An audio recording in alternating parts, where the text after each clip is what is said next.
Rebecca's parents were flown from England to meet the ship when it came into LA. They met the detective, and the parents said that the detective told them he spent only 1 day on board investigating before he flew back. I appreciate his honesty, but I don't think that's how you do it. The parents claimed Disney kept them in a car with blacked out windows and brought them on board via a little used side entrance after all the passengers had disembarked. So the parents felt like they were really trying to keep this hush. They didn't want to scare any of the passengers or even like bring it up to them because it might worry them. But they also feel like they didn't bring it up because it would just make the Disney Cruise Line look bad. It'd give him a bad reputation. The captain of the ship met with the parents, and he gave his condolences and expressed his theory that Rebecca had been washed overboard by a wave while she was at the crew pool. Is this normal? Does this happen? Naturally, the parents doubted his theory because the crew pool had a very high wall around it. So you can't really just get like washed out. But after that, they were taken to a meeting with Disney executives and the woman Rebecca had been speaking to on the phone. I guess it was determined when Rebecca made that phone call because it was recorded. Everything's recorded on the ship. She was speaking to a certain lady. But Disney wouldn't release like any of the footage of that or like the recorded call. They just wouldn't give that away. So the parents, when they met with Disney, they were told like, sorry, there were reports that she just flew overboard. Sorry about it. And then like that was it. They had their investigator come out from the Bahamas. He didn't find anything. So there's really nothing more to search. Like, sorry. But naturally, these parents are fighters and they're like, no, something happened to our daughter and we're going to get to the bottom of it. Honestly, like the thought of going up against Disney, bitch. You think they're going to try and do everything they can for you? Think again, it's... Ugh. So 1 year later, like to the exact day, 1 year later, Rebecca's father received an email from a woman who claimed she had seen Rebecca with a dark-haired man on the street in Venice. The woman said she was, quote, 85% sure it was her. Her father said it was just an email, but it definitely gave him hope. It made him feel like it was legit. But the father, also had his doubts because how would Rebecca get out there? She didn't have her passport or any of her belongings. Her passport was retrieved when her family went to the cruise ship because they got to go into Rebecca's room and kind of gather her stuff and her belongings and stuff. And her passport was one of the items that was there left behind. So family kind of was given like maybe a little hope and a little light. But at the same time, I think when he sat back and thought about it, he's like, but how would she really get there? So the family is obviously pretty upset. They can't get answers. They're asking Disney, can they see the footage of the last time their daughter was seen? And they are not complying with that. The family reports that the Disney Cruise Line, a lot of their emails, their phone calls, everything would just kind of go unresponded to. Nothing. So the family, went to a journalist and they wanted to get their story put out there. Since Disney's not going to listen, they're just going to put it out there and let everybody know what's going on. So a journalist, John Ronson, he took the Wonder, same boat, along the same route and made discreet inquiries while aboard.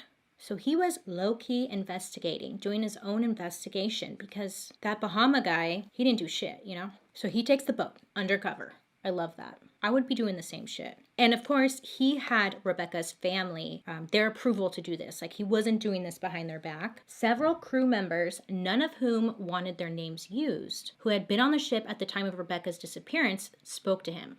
So these people had suggested that more was known about her fate than Disney or the police had publicly admitted. So one of the staff members that this journalist had spoken to, he said, well, at first he said it didn't happen, but then like under his breath, he told the journalist, that's the answer I have to give you, which is really sad and unfortunate that these employees are too afraid to speak up and be honest.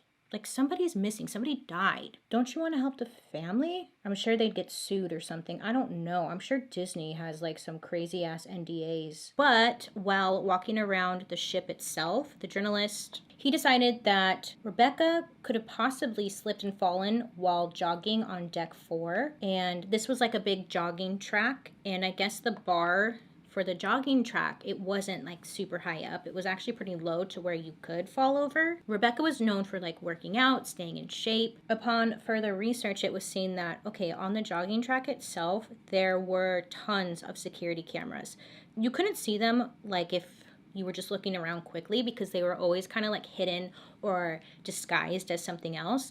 But there were cameras everywhere on this cruise ship. They have to have footage of something. If they're saying that Rebecca blew off the railing, then they have to have footage of that because there's cameras everywhere. So then this journalist goes and he talks to another deck worker, and this deck worker told him that he was wrong. He was so wrong. She was not on the jogging track. This person said that Rebecca had actually gone overboard from the crew pool on deck 5. Quote, "I was on the ship that day. Everyone knows." This man cited a flip-flop that was found in the area as proof. After the reporter returned, a woman who Rebecca's family had told to contact him told him that the day after the disappearance, flowers were placed on the wall near the pool, apparently by the company. They had no idea why they were putting flowers there on the wall because nobody told them, and nothing was really clear as to what was going on. But also, I feel like the crew members, like, they probably wouldn't be honest and be like, oh yeah, she was murdered while you're stuck on this boat. So towards the end of this trip, the reporter was told by another crew member that the night of Rebecca's disappearance, it was a really rough night. Like, there was rough waters, big waves were coming. This crew member was saying she could have easily been tossed off of the ship, especially if the deck and walls were slippery. Since Rebecca was not found on the ship despite a thorough investigation, investigators concluded that she went overboard, possibly the result of a big wave. Rebecca's family and their lawyers say they never received a copy of the final report as they were promised by the police. British detectives who did receive the report, they have refused repeated Freedom of Information Act requests for a copy on the grounds that it contains restricted personal information. Jesus. One of the crew members who said that they were close to Rebecca, they said that she was in a relationship and there were problems, and it was really upsetting to her. It was a very intense relationship. It would be super good and Rebecca would be very happy and excited and everything, but when it was bad, it was really bad. And this crew member said that, she wasn't doing well, and that's probably why she was walking around at 5:30, 6 a.m. by herself, because she was probably just like really struggling with whatever was going on with her relationship. So it's just a bunch of hearsay is what this whole case is about. It's just a bunch of hearsay. So a couple of years later, on the anniversary of Rebecca's disappearance, her parents told the Liverpool Echo that they heard the names of a young woman and an older man on the ship mentioned as possibly being involved in a love triangle with her, and they called for them to come forward. They also disclosed that they had heard Disney had sent some additional footage to the FBI for enhancement, but could not say what that footage might contain. Super suspicious.